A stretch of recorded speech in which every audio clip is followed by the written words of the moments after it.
Glória a Deus. Segundo livro do profeta Samuel, capítulo de número 9, por favor. Versículo de número 1. Disse Davi: resta ainda porventura alguém da casa de Saul, para que use eu de bondade para com ele, por amor de Jonatas? Havia um servo na casa de Saul, cujo nome era Ziba. Chamaram-no que viesse a Davi. Perguntou-lhe o rei: és tu Ziba? Respondeu: eu mesmo, teu servo. Disse-lhe o rei: não há ainda alguém da casa de Saul para que use eu da bondade de Deus para com ele? Então Ziba respondeu ao rei: ainda há um filho de Jonatas, aleijado de ambos os pés. E onde está? Perguntou-lhe o rei. Ziba lhe respondeu: está na casa de Maquir. Na casa de quem? Está na casa de Maquir, filho de Amiel, em Lodebar. Então mandou o rei Davi trazê-lo de Lodebar, da casa de Maquir, filho de Amiel. Vindo Mefibosete, filho de Jonatas, filho de Saul, a Davi, inclinou-se, prostrando-se com o rosto em terra, e disse-lhe Davi: Mefibosete. E ele disse: eis aqui teu servo. Pode se sentar, por favor. Dá um glória a Deus, né? Quem está aí? Quem está ligado? Olha só, hoje é Santa Ceia, e nós estamos num ciclo, repete comigo, num ciclo de ensinamentos falando sobre cura de emoções. Por que cura de emoções, pastor? Porque eu tenho ensinado, e Deus tem falado conosco, o Senhor Jesus nos ensinou, que se eu não calar as minhas emoções, elas vão falar por mim. Diga comigo: se eu não calar as minhas emoções, não é eu mais quem falo ou decido as coisas. Quem passa a falar e decidir as coisas é a minha raiva, as minhas emoções ou a minha tristeza. Quem já ficou com raiva de alguma coisa, levanta a mão. E quem continuou com raiva de alguma coisa, levanta a mão.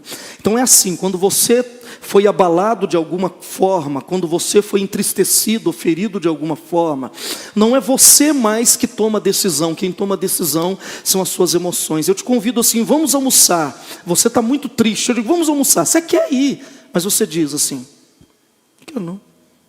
Vamos, só, é picanha, vamos lá. Você ama picanha, mas você diz o quê? Quem está falando? É você ou sua emoção? É a sua tristeza que está dizendo. Eu digo: vamos para a praia, rapaz, vai ser bom, uma festa, vamos viajar, vamos para a praia, mas você está magoado. Aí o que você diz? Vou não. Outro dia eu vou, nem estou querendo ir mesmo. Eu nem gosto de praia. Não é assim? Porque não é você. Quem está falando por você é aquela ferida, é aquele trauma, é aquela dificuldade que você enfrentou lá atrás, que ficou dentro de você e não foi curada, por não perdoar ou por não ter sido perdoado. E eu falei com vocês, quando isso acontece, Jesus disse que cresce dentro de nós uma árvore de amoreira. A amoreira é uma árvore da tristeza, da amargura, da dor, do sofrimento. E essa árvore, ela é tão dura, tão venenosa, que a Bíblia vai dizer que ela é árvore de fazer caixão. Repete comigo: ela é árvore de quê? É árvore de fazer caixão. Ou seja, a pessoa que se não arrancar isso de dentro do peito, de dentro do coração, você é controlado pela raiva, pela emoção, pela tristeza, pela traição, pela angústia. Você não se relaciona mais por causa daquele dia. E às vezes foi uma palavra, uma frase, acabou com o seu futuro. Você largou coisas interessantes, projetos lindos, porque alguém te deu uma palavra ruim naquele dia. E talvez a pessoa também estava numa hora ruim, e a pessoa falou aquilo com você e acabou. Gente, você não tem ideia o tanto de gente que eu recebo na igreja, depois de 10 anos, 15, 20 anos, a pessoa diz assim: pastor, estou muito triste com o senhor. Eu falei: mas eu tenho uns 20 anos que eu não te vejo. Não, o negócio é 20 anos atrás mesmo. Ficou dentro da pessoa. Ficou lá dentro, e às vezes você nem se lembra mais. Hoje eu estava conversando com uma pessoa, ela estava me dizendo: olha, fulano de tal está com esse problema. Eu falei: mas se eu não vejo fulano de tal, já tem anos. Mãe, mas o negócio é de... Eu falei: mas o que foi? E a pessoa já nem sabe mais o que foi falado, mas a dor continua lá. Olha para o irmão e diga: Deus vai arrancar isso de dentro de você hoje. E hoje eu quero falar sobre um tipo de emoção diferente, que são os traumas. Diga comigo: traumas. Olha para mim, eu vou te ensinar bem rapidamente. Nós vamos celebrar a Santa Ceia e vamos ter vitória sobre essas coisas. Em nome de Jesus. A Bíblia fala sobre um homem chamado Saul. Saul se tornou o rei de Israel, por escolha do povo. O povo de Israel queria um rei, e Deus falou: então escolham para vocês um rei, e eles escolheram o rei Saul. O rei Saul era benjamita, um homem alto, bonito, forte, um homem extraordinário, que se tornou rei de Israel. Mas a Bíblia diz que no decorrer da vida dele, porque não importa, Samuel, como a gente começa, o importante é como a gente vai terminar a nossa caminhada. Quem está entendendo, levanta a mão. Durante a caminhada ele se perdeu. Durante a caminhada ele perdeu os princípios que ele tinha. Isso é a coisa mais perigosa na vida da gente, pastor André. É justamente isso: começar bem e ao longo do caminho você não saber aonde você se perdeu e ser rejeitado por Deus. A Bíblia diz que Saul foi rejeitado por Deus. E quando Saul foi rejeitado por Deus, Deus escolheu Davi para se tornar o novo rei. O interessante aqui é que quando Saul estava com Deus, ele entrava numa batalha e vencia. Agora Deus o rejeitou. E o exército dele começa a perder todas as... Irmão, se Deus não está com você, não entra em nenhuma guerra não, que você vai perder. Porque você tem que entender que as suas vitórias é a mão de Deus sobre a sua vida. Quem está entendendo que as suas vitórias é a mão de Deus sobre a sua vida? Só que se Deus se retirar, você vai ver que não importa o tamanho do problema, você vai perder para ele. A Bíblia diz que porque Deus se retirou de Saul, ele começou a perder, o exército dele começou a perder as batalhas para os filisteus, até que o próprio Saul e o seu filho Jonatas resolveram que eles iriam para a guerra. Não, nós vamos para a guerra, que a gente lá na guerra nós vamos vencer. E o que aconteceu, irmãos? A Bíblia diz que numa batalha fatídica, numa batalha terrível, eles perdem a batalha para os filisteus. Os filisteus cercam aonde está o rei Saul, e o rei Saul não vê escapatória, e ele vê que ele vai morrer naquele dia. O filho dele, Jonatas, já havia morrido. Os irmãos de Saul também haviam morrido na mesma batalha. Toda a família de Saul caiu na mesma batalha. Você já imaginou isso? Quem está aí? Quem está ligado?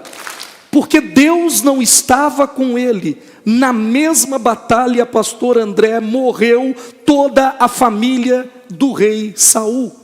Morreu o filho, porque ele tinha um outro filho chamado Ives. O filho dele morreu a filha chamada Mical. A filha chamada Mical, fala comigo, morreu também.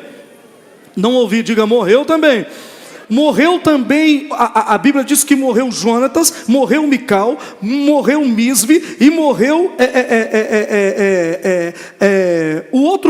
o irmão do rei também morreu na batalha. Todos eles morreram na batalha, inclusive o rei Saul morre na mesma batalha. Só ficou uma pessoa. A pessoa que ficou era o neto do rei chamado Mefibosete. Mefibosete estava no palácio. Ele morava no palácio, porque ele era neto de rei, filho do príncipe. Ele morava no palácio. Quem está aí, gente? Oh meu Deus, está aí mesmo, de verdade? Morreu Saul, morreu Jonatas, morreu Mical, morreu Misve, morreu Merabe, morreu todo mundo. Todo mundo que podia ser rei naquela família morreu. Só o neto ficou vivo, porque o neto estava no palácio, sendo cuidado por uma ama, por uma mulher. Só que a notícia de que o rei morreu, de que morreu todo mundo, soa lá dentro do palácio. Os filisteus mataram o rei, matou a família do rei.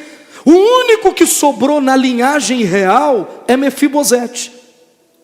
Então a ama, a mulher que tomava conta dele, falou: eu preciso salvar esse menino, porque por mais que Davi seja rei no sul, porque Israel sempre foi dividido, norte e sul, por mais que Davi seja rei no sul, A expectativa é que Mefibosete se torna rei no norte, na capital que era Samaria. Davi se tornaria rei em Jerusalém e ele em Samaria. Quem está aí? Dá um glória a Deus. Então a expectativa agora é que esse menino vai ser o novo rei. Esse menino vai reinar. E ele já vivia, pastora Janaína, como um rei. Ele era cuidado, ele era amado, ele era... todos os sonhos desse menino era porque ele era filho de rei. E de repente, Rafael, a ama dele, a mulher que carregava ele, pegou ele no colo e falou: eu vou fugir com ele, para que ninguém o mate, já que não tem ninguém vivo, e ele é o próximo rei. Mas quando ela vai correndo com Mefibosete, ela pega ele, naquele desespero. Eu vou te dizer uma coisa: no dia do desespero, tenha calma. Fala com seu irmão: no dia do desespero, tenha calma. Fala com ele. De novo, fala assim: no dia do desespero. Porque um dia ruim pode se tornar ainda pior. Eu vou dizer de novo. Um dia ruim, dependendo do que você fizer, pode se tornar um dia ainda pior. E foi o que aconteceu. O dia já estava ruim, já tinha morrido, o clima era de morte. O menino tinha sonhos, ele ainda podia se tornar o rei. Mas aquela mulher, no desespero, ela pega Mefibosete e ela vai correr com ele. E parece que a mulher era tem pequeno, médio e grande porte. Ela era de grande porte. Entendeu? Não.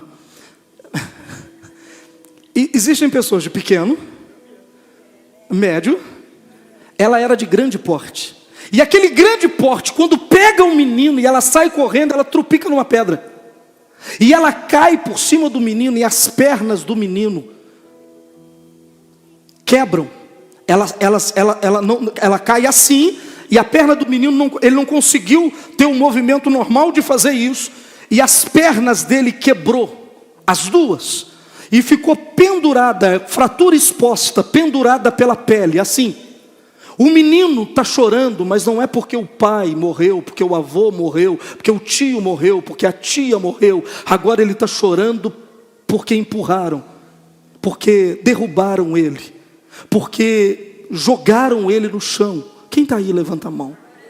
E aquele menino em desespero, já imaginou? Não tinha médico naquela época, não tinha engessar a perna, não tinha nada disso. Uma fratura de quebrar perna ou quebrar braço naquela época, se não tivesse cuidado, era morte, irmãos. Na época passada, hoje a medicina evoluiu, mas uma pessoa que quebrasse um osso do corpo, a tendência era aquilo se tornar em algo muito grave, apodrecer o corpo, e se não cortasse, a pessoa morria. No caso de Mefibosete, a fratura foi tão grave que ele gritava, a dor do corpo dele era maior do que a dor da perda do pai, a dor da perda do avô, dos tios que tinham morrido naquela batalha.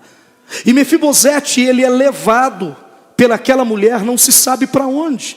Porque a história diz, não fala nada sobre a mãe dele. Parece que ele já não tinha mãe. Agora ele não tem pai, agora ele não tem avô, agora ele não tem tio, agora ele não tem casa, agora ele não tem perna. Fala comigo, tudo no mesmo dia. E aí começou uma situação na vida de Mefibosete, que ele passou a viver muitos traumas na vida dele. Quem está aí, gente? Levanta a mão. Agora, a história desse menino, a tragédia na vida desse menino não foi culpa dele. Vocês estão aí? Alguém empurrou esse menino. Alguém derrubou esse menino.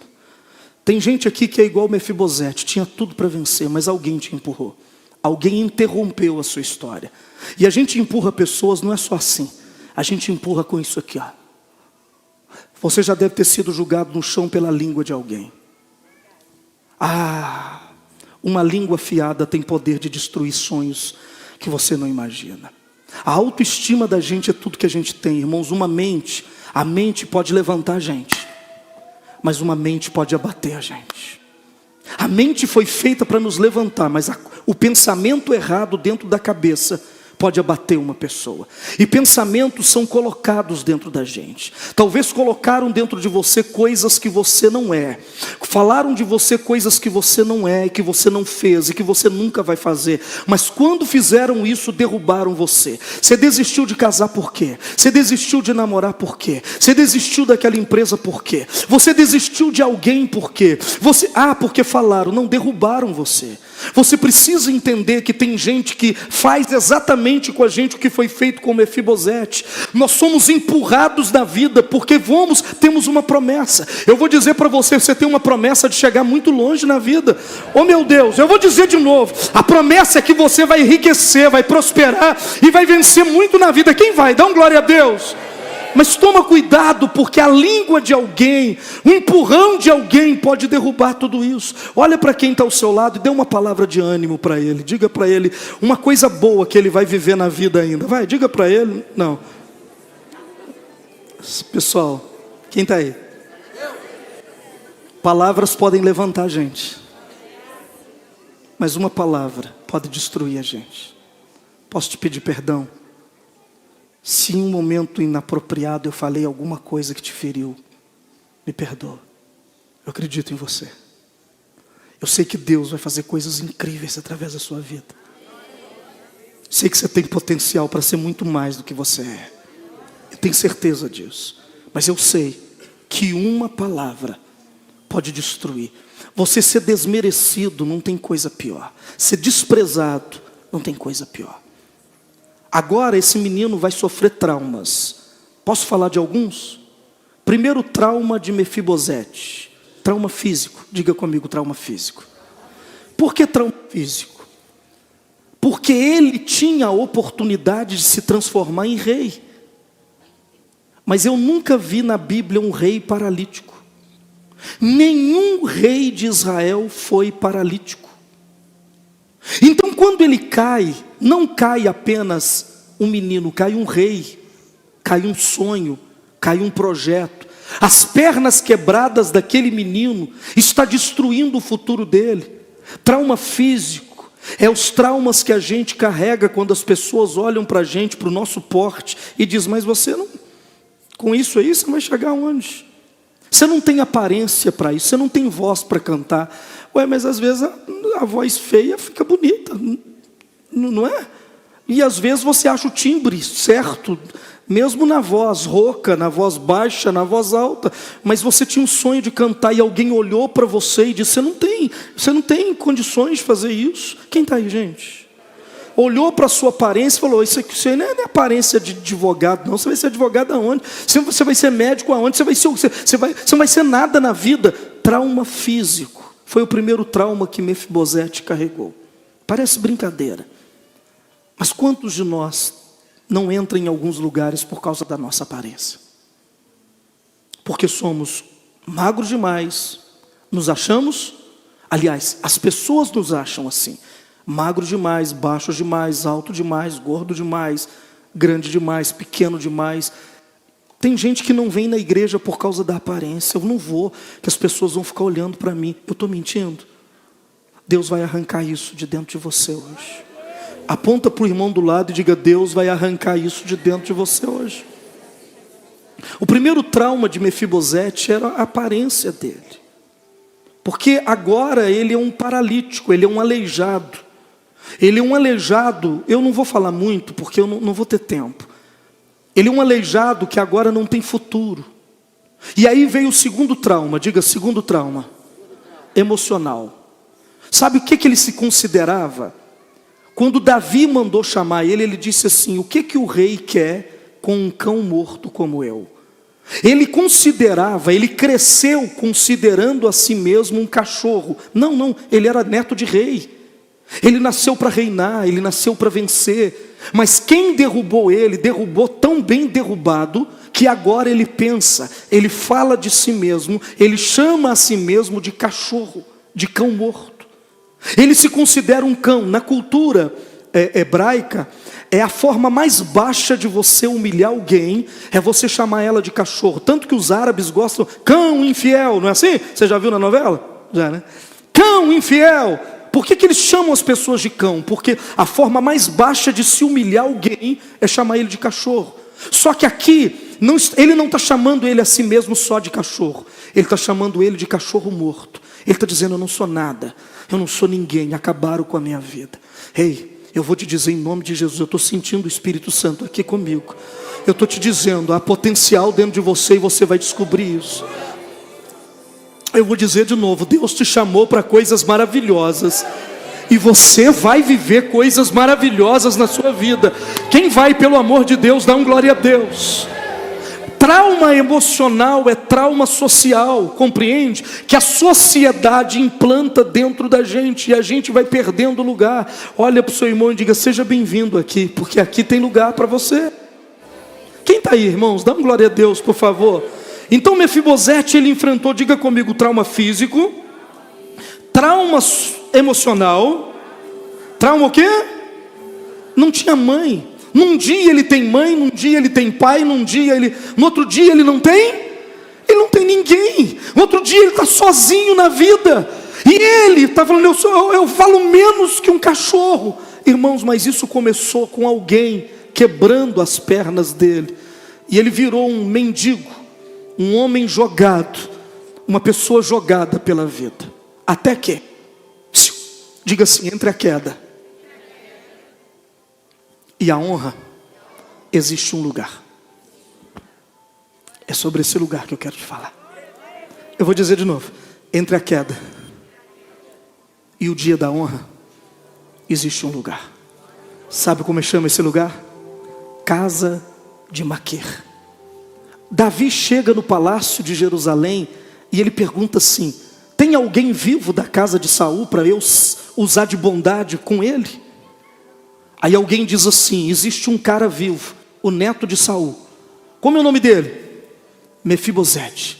E Davi pergunta onde ele está. E eles dizem assim: ele está em Lodebar, na casa de um homem chamado Maquir.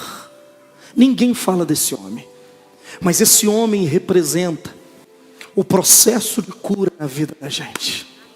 Olha para o teu irmão e diz: essa é a casa de Maquir essa noite. Maquir é uma casa, Maquir é um homem, Maquir é uma unção que Deus separou para você hoje. Pega na mão de dois irmãos e diga para ele: Maquir é uma casa, Maquir é uma unção, e Maquir é uma pessoa que Deus vai usar para curar você. Quem está entendendo, dá um glória a Deus. Quando esse homem aleijado, ele está caído, desesperado, chamando a si mesmo de cachorro morto, chamando a si mesmo de ninguém. Para ele não era ninguém. Ele estava chamando a si mesmo de nada, de ninguém, de coisa alguma. Um homem chamado Maquir o leva para a casa dele. Maquir é um homem que tem muito dinheiro, mas sabe aonde ele escolhe morar? Em Lodebar. Sabe que quem mora em Lodebar? Lodebar mora leproso, Lodebar mora mendigo, Lodebar mora gente doente, gente fracassada, gente que não tem nada. Só que Maquir tem muito dinheiro. E sabe aonde ele vai morar? Em Lodebar. Pergunta para mim, para quê?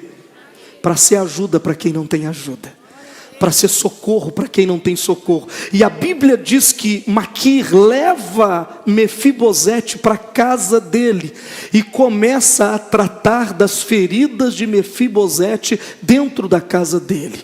Ei, eu só quero pregar isso, eu estou aqui para falar isso com você.